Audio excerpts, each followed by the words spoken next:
Boker Tov Umvorach, concernant les restrictions qui nous incombent pendant cette période entre le 17 Tammuz et Tisha B'Av, 3 semaines tristes relatives à la destruction du temple de Yerushalayim.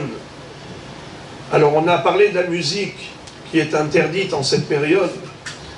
Maintenant parlons de la coupe des cheveux. Est-ce qu'il est permis ou interdit de se couper les cheveux pendant cette période? Alors il y a une différence entre Ashkenazim et Sfaradim. Les Ashkenazim doivent s'abstenir de couper les cheveux pendant toutes ces 3 semaines.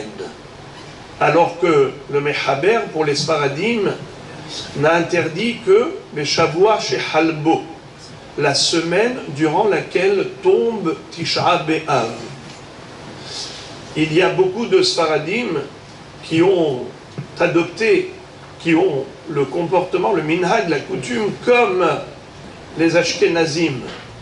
Le Rav Yalkut Yosef nous enseigne la chose suivante. En Eretz Israël, puisque nous suivons les règles du Shulchan Aruch, pour nous les Sefaradim, le Mechaber a tranché la halakha. Or, quelqu'un qui jusque-là s'est comporté différemment. Par exemple, est-ce qu'il aurait le droit de se couper les cheveux avant Rosh Chodesh, avant Shavua chez Halbo? Celui qui, jusqu'à présent, ne s'est pas coupé les cheveux, mais il a appris que c'est permis. Est-ce qu'il a le droit de changer? Alors il dit la chose suivante. Quelqu'un qui pensait que c'était interdit, et maintenant il a appris que c'est permis, il n'a aucun problème de changer, même sans faire Atarat Nedarim, même sans faire l'annulation des vœux. Parce que c'était un minhag betaout, c'était une coutume par erreur.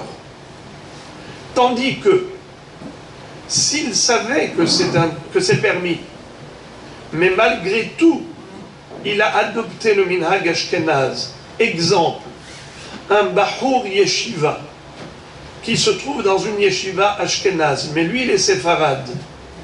Il sait que lui a le droit de se couper les cheveux, mais il ne veut pas changer de tout le monde.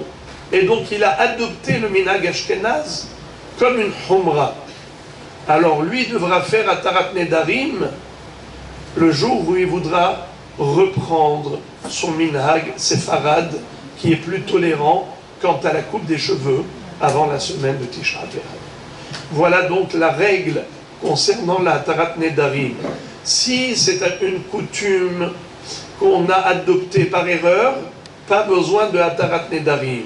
Mais si c'est une coutume qu'on a adoptée sciemment, volontairement, dans ce cas-là, il faut Atarat Nedarim.